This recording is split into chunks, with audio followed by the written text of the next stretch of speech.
Hello, good evening class.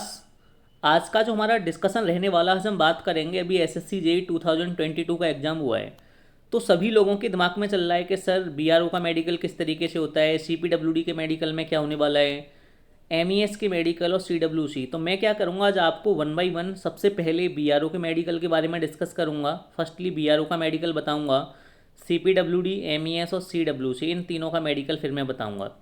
अगर उसके बाद भी कोई डाउट रहता है तो आप मुझे कमेंट करके बताओगे कि सर हमारी ये बात समझ में नहीं आई है।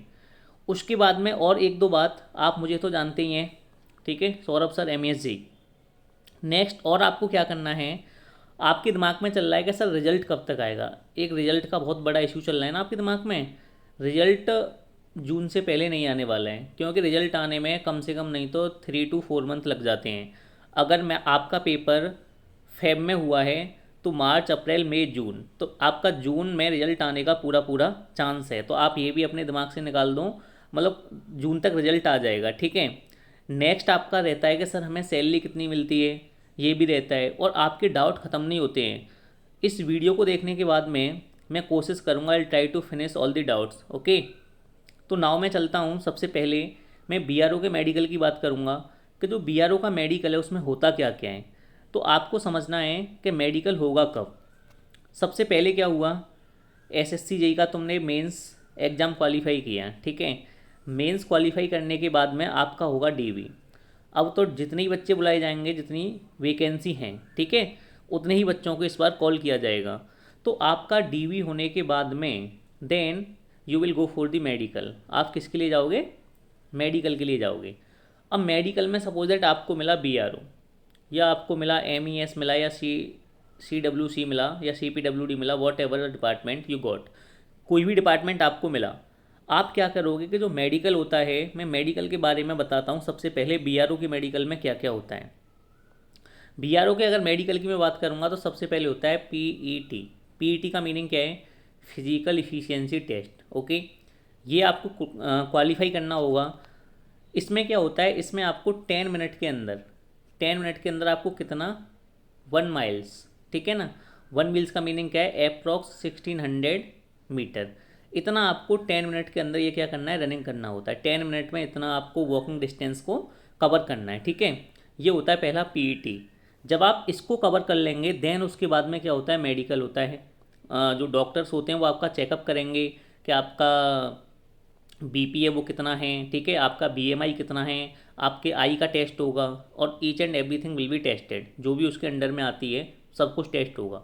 तो मैं आपको भी वन बाई वन, सबसे पहले मैं बीआरओ का डिस्कस करूँगा कि बीआरओ में क्या क्या चीज़ वो पूछते हैं। तो आप सभी ध्यान से वीडियो को देखिए, बीआरओ में वो क्या क्या पूछेंगे। यहाँ से स्टार्ट होता है बीआरओ का, बहुत अच्छे से आप देखिए। ये लिखा हुआ है सबसे पहले, सबको विजिबल है ना, ये लिखा हुआ है पीईटी, फिजिकल इफिशिएंट टेस्ट होगा। ये मुझे शेड्यूल 1 में गिवन है, वो भी बताऊंगा कहाँ है। ये लिखा भी हुआ है ऊपर, सही से देखो, ये पढ़ लो क्या लिखा है, physical efficiency test, physical and medical standard for the post of junior engineers in border road organisation, ठीक है, बीआरओ। तो दूसरा क्या है, फिजिकल स्टैंडर्ड, उसमें क्या क्या चीज़ मांगते हैं वो शेड्यूल 2 में है। और एक आपके पास में क्या दिया, medical standard, that is in the schedule 3, ये शेड्यूल 3 में दिया हुआ है। तो मैं आपसे क्या करूँगा, फालतू बात ना करके पॉइंट टू पॉइंट बात करूँगा, ठीक है। जो आपके लिए बहुत ज़्यादा इंपॉर्टेंट है मैं उसकी बात करूँगा। तो अब मैं क्या करता हूँ, आपको बताता हूँ कि किस शेड्यूल के अंदर, जैसे सबसे पहला दिया है ना शेड्यूल 1, तो उसकी बात करते हैं, उसमें क्या दिया है। देखो भाई, शेड्यूल 1 में क्या दिया है, ये है आपका शेड्यूल 1, ठीक है। आप ध्यान से देखिए, अच्छे से इसको रीड करिए, ये क्या लिखा हुआ है, अच्छे से आप इसको देख सकते हैं, विजिबल होगा ये। इसमें लिखा हुआ है physical efficiency test for group B non gazetted post. जो आप नॉन गजेटेड ऑफिसर होते हैं, ग्रुप बी के अंदर आते हैं, उनके लिए ये पीईटी होगा सबसे पहले, physical efficiency test. Only all किसके लिए, बीआरओ के लिए। किसके लिए होगा ये, बीआरओ के लिए, बॉर्डर रोड ऑर्गेनाइजेशन के लिए। 1 मील्स कितने में, आपको 10 मीटर में। ओवरऑल मैंने क्या बोला था, अप्रॉक्स 1600 मीटर आपको कितने 10 मिनट में क्या करना है, कवर करना है। कितने मिनट में कवर करना है, 10 मिनट में आपको ये कवर करना है, ठीक है। तो आपको ये वाली चीज़ ध्यान रखनी है, 10 मिनट में कितना, 1600 मीटर। जब आप ये कवर कर लेते हैं, कवर करने के बाद में और ये होता क्या है मैं ये भी बता दूँ, एक BRO स्कूल है, एक तरीके से कॉलेज है ये, पुणे में। तो आप पुणे में आपका मेडिकल होगा, ठीक है। और वहीं पे आपका जब आप मेडिकल कर देंगे तो मेडिकल के बाद में आपका ट्रेनिंग भी पुणे में ही होता है। आई थिंक 2 मंथ का आपका ट्रेनिंग चलता है, ठीक है। वहीं आपको रहना खाना पीना सब कुछ वहीं मिलेगा। जब आपका ट्रेनिंग कंप्लीट हो जाएगा देन वो आपको जोन अलोकेट कर देंगे कि आपको किस जोन में जाना है, किस बॉर्डर पे कौन सा बॉर्डर आपको मिला हुआ है, ठीक है। अच्छी जॉब है, अच्छे से जो भी मिलता है पहले उसके लिए पूरी कोशिश करनी है, वहाँ पे जाना है, डरना नहीं है पहले से ही कि बॉर्डर पे होगा क्या करेंगे, सब कुछ मिलता है। आजकल चीज़ें बहुत चेंज हो गई हैं, ठीक है, पहले की तरह नहीं रहा है। तो एक तो ये वाली बात आपके समझ में आई कि 10 मिनट के अंदर 1 माइल रन आपको क्या करना है, कवर करना है, ठीक है। Only passing the test is mandatory, only हमें क्या करना है, पास करना है, इसका कोई भी तुम्हें मार्क्स नहीं मिलेगा, स्पेसिफाइड टाइम में करना है। अगर ये वाली बात आपकी समझ में आती है, ये फर्स्ट शेड्यूल था, इम्पोर्टेंट था। नंबर अगर मैं आपको सेकंड चीज़ बताता हूँ important, it is very important thing. अगर आप BRO में जाते हैं, और मैं ये भी बता दूँ ये रनिंग आपको और किसी डिपार्टमेंट में पास नहीं करना है। जैसे आप बोलो कि CWC में भी करना है क्या सर, ME या CPWD में, ये नहीं करना, ये ओनली और किसके लिए है, BRO के लिए। अब देखो ये मोस्ट इम्पोर्टेंट चीज़ आप इसको समझिए, मोस्ट इम्पोर्टेंट कि हम लोगों की हाइट कितनी चाहिए। अगर आप BRO में सेलेक्ट होते हैं तो BRO में सेलेक्ट होने के बाद में आपको कितनी हाइट की रिक्वायरमेंट है, तो इसमें हम हाइट भी दी है, चेस्ट भी दिया हुआ है, और मिनिमम वेट भी गिवन है हमें कितना वेट हमारा होना चाहिए। तो इसमें रीजन्स दिए हुए हैं, जैसे अगर कोई वेस्टर्न हिमालय रीजन का है उसमें देखो स्टेट कौन कौन से आते हैं, जैसे कोई हिमाचल प्रदेश का है, पंजाब का है, या उसके बाद में हिमाचल पंजाब यही सब इसमें दिए हुए हैं। अब उसकी मिनिमम हाइट कितनी चाहिए, 158 सेंटीमीटर चाहिए, ठीक है। 158 सेंटीमीटर उसको मिनिमम हाइट चाहिए। अगर कोई बंदा ईस्टर्न हिमालय का है, जैसे सिक्किम का है, नागालैंड का है, अरुणाचल प्रदेश का है, मणिपुर का है, त्रिपुरा का है, उनको हाइट कितनी चाहिए, 152 सेंटीमीटर हाइट चाहिए। मिनिमम 75 सेंटीमीटर क्या चाहिए, जो चेस्ट होती है वो चाहिए। और ये आपका मिनिमम वेट कितना होना चाहिए, 47.5 किलोग्राम वेट होना चाहिए। अगर आप प्लेन रीजन से हैं, पंजाब हरियाणा चंडीगढ़, तो इनकी हाइट आपको कितनी चाहिए, 162.5 सेंटीमीटर चाहिए। आपने देखा भी होगा ये रीजन टू रीजन वेरी करता है। अगर आप यूपी की बात करेंगे तो यूपी में क्या है कि जैसे आपको जो एवरेज हाइट मिलती है वो आपको 5 फीट मिल जाएगी, ठीक है, 5 फीट या 5.2 फीट के करीब आपको एवरेज हाइट मिल जाएगी। इसी तरीके से अगर आप पंजाब में जाओगे तो वहाँ आपको देखने को मिलेगा ज़्यादातर मोस्टली जो पर्सनस होते हैं वो क्या होते हैं, उनकी हाइट ज़्यादा होती है। तो उसी हिसाब से डिसाइड किया गया है कि आप जिस भी रीजन से आते हैं, जिस रीजन से आप आते हैं उसी रीजन की आपको हाइट चाहिए। आप देखो अच्छे से देखो, अगर आप eastern UP Bihar west Bengal Orissa Jharkhand से हैं तो आपको 157 सेंटीमीटर आपकी हाइट होनी चाहिए, ठीक है। अगर आप गुजरात महाराष्ट्र इन सब को आप पढ़ लो एक बार, मध्य प्रदेश से हैं तो आपकी 157 सेंटीमीटर आपकी हाइट चाहिए। और अगर आप आंध्र प्रदेश कर्नाटका तमिलनाडु केरला गोवा पौंडचेरी तेलंगाना से हैं तो फिर भी आपको हाइट कितनी चाहिए, 157 सेंटीमीटर ही चाहिए। तो आपकी ये बात क्लियर समझ में आई ना कि हमें कितनी हाइट चाहिए। नेक्स्ट क्या दिया है मेरे पास में, जी पॉइंट में दिया है relaxation to the sons of the serving. अगर कोई जीआरईएफ का मीनिंग क्या है, जनरल रिजर्व इंजीनियरिंग फोर्स, अगर इसमें कोई भी जॉब करता है तो उसके बच्चे को थोड़ा रिलीफ मिलेगा। वो कितना रिलीफ मिल सकता है, 2 सेंटीमीटर का इधर और 1 सेंटीमीटर का इधर, और वेट में कितना मिलेगा, 2 kg का। अगर आप 50 kg के हो और उनका अगर सन्स 48 kg का है तो उसे भी क्या मिल जाएगा, रिलीफ मिल जाएगा, ठीक है। तो ये सब एक इम्पोर्टेंट बातें थी, ये आपको समझनी थी। और इससे भी आगे चलते हैं कि जैसे अब आपका मेडिकल में क्या क्या होगा, हाइट और ये तो सब आपका जो पीईटी होगा उसी में टोटल मेजरमेंट वो कर लेंगे। उसके बाद में नेक्स्ट इम्पोर्टेंट चीज़ क्या है, यहाँ से दिया हुआ है आपका मेडिकल के बारे में कि जो मेडिकल टेस्ट होगा उसमें क्या क्या होने वाला है मेडिकल टेस्ट में। तो मैं आपको भी बताता हूँ कि जो इम्पोर्टेंट चीज़ें मैं उसको लेके चलता हूँ।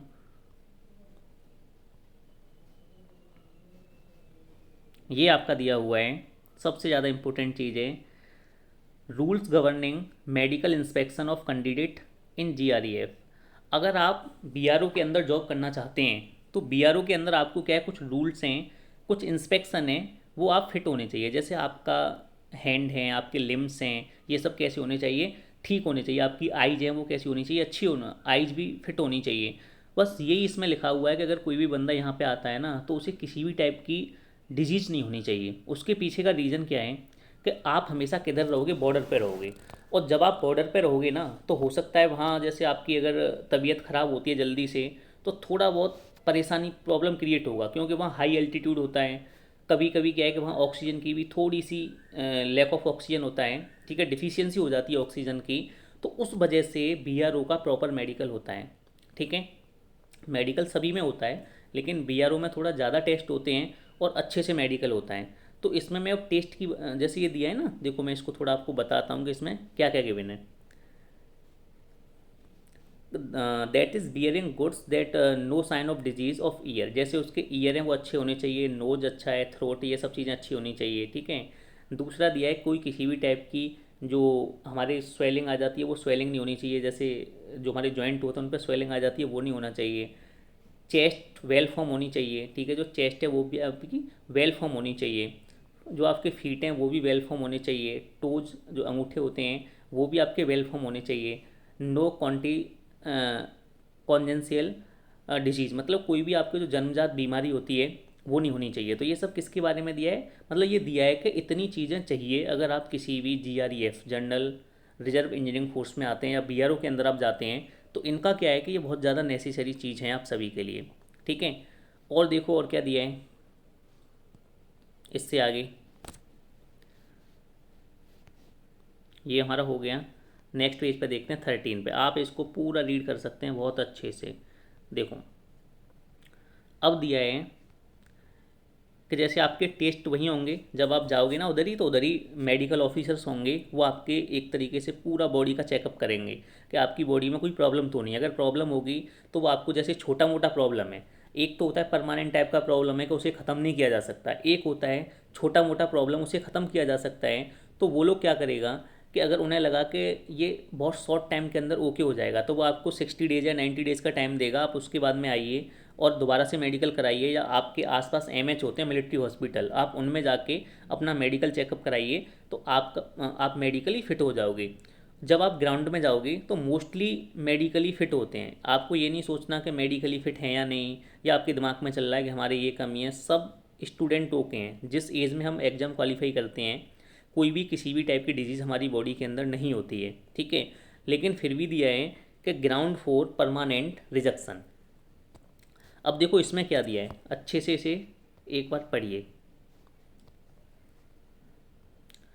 अगर आपका बीएमआई लेस देन 18 है, बीएमआई क्या होता है, body mass index, body mass index का इन्होंने बोला है कि अगर आपका बॉडी मास इंडेक्स 18 से क्या है, कम है, तो आपको परमानेंट रिजेक्ट कर दिया जाएगा। और बॉडी मास इंडेक्स क्या होता है, I think weight upon height square का, वेट अपॉन हाइट स्केयर का रेशियो होता है, ठीक है। तो वो 18 से कम नहीं आना चाहिए, 27 के करीब आना चाहिए, तो यू आर ओके। दूसरा दिया है तुम्हारा एबनॉर्मल गेट।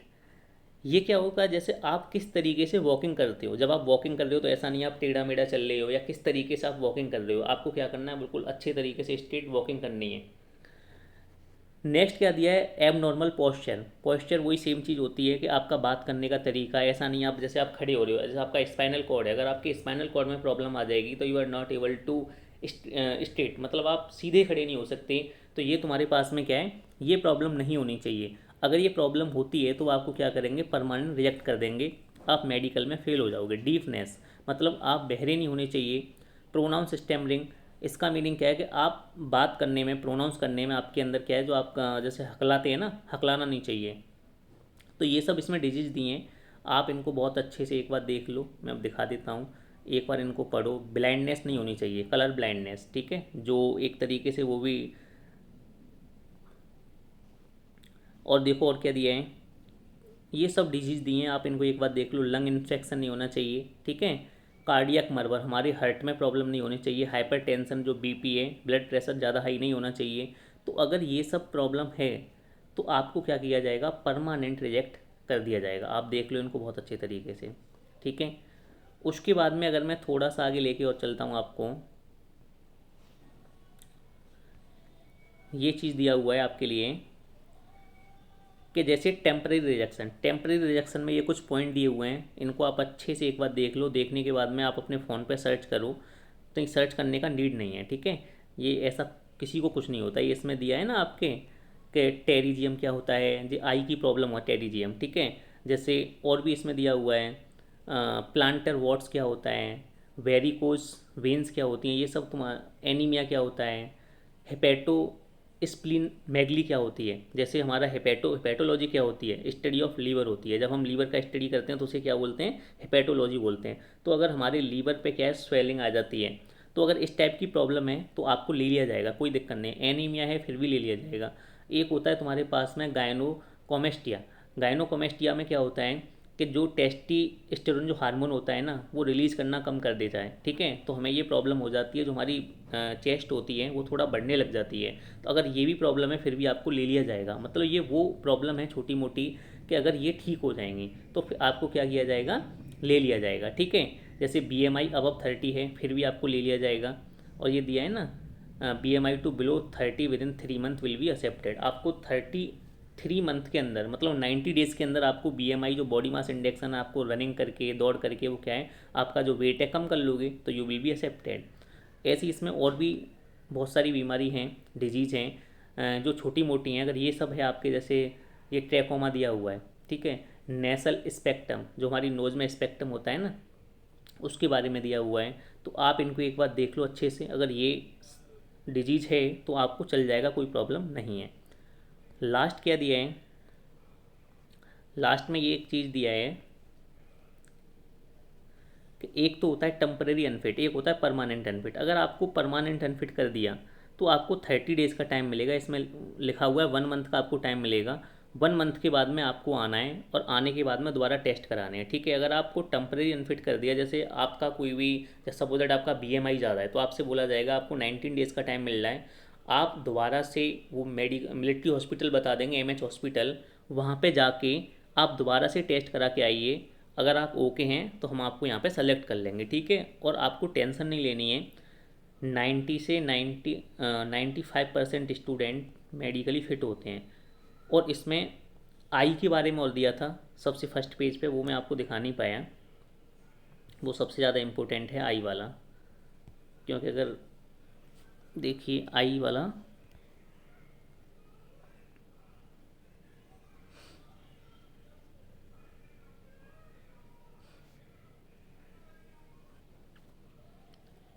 ये देखिए जो आपका विजुअल स्टैंडर्ड है ना, इसमें आपको क्या करना है कि आप किसी भी डिपार्टमेंट में अगर जेई हैं तो कभी आपको आई साइड को लेके टेंशन में नहीं आना है, ठीक है। आपका ग्लासेस लगा के 6x6 होना चाहिए, मतलब आप ग्लास लगा के चीज़ों को पढ़ सकते हैं, तो आपको आई के बारे में कभी टेंशन नहीं लेनी है।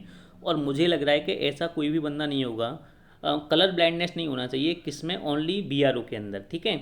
और सब में क्या है कि सब कुछ चलेगा। अब ये इन्होंने दे दिया है कि अगर आपका आई साइड 6/12 है ईच आई और राइट आई 6/6 है फिर भी आप चलेंगे। और इसमें लिखा भी हुआ है, अगर आप मेडिकल को पूरा अच्छे से पढ़ोगे, कि अगर आप ग्लासेस लगा के चीज़ों को रीड कर पा रहे हो, पढ़ पा रहे हो, तो आपको आई में कोई भी प्रॉब्लम नहीं है। लेकिन कलर ब्लाइंडनेस नहीं होनी चाहिए। कलर ब्लाइंडनेस वो टेस्ट करेंगे, ठीक है। कलर ब्लाइंडनेस टेस्ट करके वो नहीं होगा तो आप क्या है, बिल्कुल फिट हो। तो ये तो हमने बात की थी किसकी, BRO की। अगर मैं थोड़ा सा और आगे लेके जाता हूँ, जैसे CPWD, MES और CWC, तो इनमें सबको, इनमें पहली बात क्या होता है, नॉर्मल मेडिकल होता है, ठीक है। आपको इनका मेडिकल डिपार्टमेंट में नहीं होता, डिपार्टमेंट वहीं से बोलेगा कि आपको, जैसे वो लेटर भेज देता है CMO के यहाँ, तो CMO आपका मेडिकल देगा डिस्ट्रिक्ट पे। दूसरी बात क्या होती है इसमें, देखो आपकी आई की में, एक तो आई की प्रॉब्लम रहती है। आई में मैं बार बार आपसे एक ही बात बोल रहा हूँ कि आप ग्लासेस लगा के, स्पेक्टिकल्स लगा के, आपका 6x6 विज़न होना चाहिए, आप चीज़ों को पढ़ पाएँ, ठीक है। ग्लासेस यूज करके आप चीज़ों को क्या कर पाएँ, रीड कर पाएँ। 6x6 आपका विज़न होना चाहिए, ठीक है। ये पहली बात। तो ये आपको डरना नहीं है, अगर कोई भी चश्मा लगाता है तो उसका भी सिलेक्शन होगा, ये आप ध्यान में रखो। ये नहीं देखना कि मेरी आई सेट 6/9 है या 6/12 है। लेकिन ओवरऑल क्या है कि चश्मा लगा के आपको पढ़ने आना चाहिए, पहली बात। दूसरी बात क्या है कि नो हाइट। अगर आप इनमें से किसी भी डिपार्टमेंट में जाते हैं तो किसी भी डिपार्टमेंट में कोई भी हाइट की ज़रूरत नहीं है। BRO में हाइट की ज़रूरत पड़ती है, इन डिपार्टमेंट में आइदर आप 4 फीट के हैं, 5 फीट के हैं, कोई भी फ़र्क नहीं पड़ता। और नॉर्मल मेडिकल्स होते हैं, CMO के पास आप जाओगे, मेडिकल हो जाएंगे आपके, कोई ज़्यादा प्रॉब्लम नहीं आती है, ठीक है। मेन BRO का था वो मैंने आपको बता दिया। और मैंने एक चीज़ और बताई थी कि सैलरी कितनी होती है।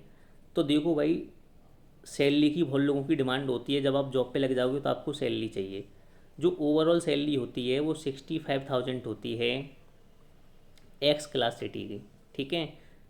और आप किसी भी सिटी में हैं XYZ, आपके जो इन हैंड सैलरी आएगी वो अप्रॉक्स 50,000 आपके इन हैंड सैलरी आ जाएगी। बस आप ये ध्यान रखोगे आपकी सैलरी जो इन हैंड आती है वो 50,000 होती है। आपका इसमें रहने का पैसा और आपका जो NPS होता है उसे कटने के बाद में इन हैंड सैलरी आपकी 50,000 आएगा, ठीक है। ये चीज़ आपको ध्यान रखनी है। अब मैं क्या करूँगा, एक वीडियो और लेके आऊँगा तो सब में मैं वर्क के बारे में बताऊँगा। CWC में क्या वर्क होता है, BRO में क्या वर्क होता है, MES क्या वर्क करता है, CPWD क्या वर्क करता है, ठीक है। मैं इसके बारे में एक वीडियो आपको बना के दिखाऊंगा। Thank you. अगर आपको वीडियो अच्छा लगे तो लाइक और शेयर करें, ठीक है। लाइक शेयर एंड सब्सक्राइब करना ना भूलें। Thank you class.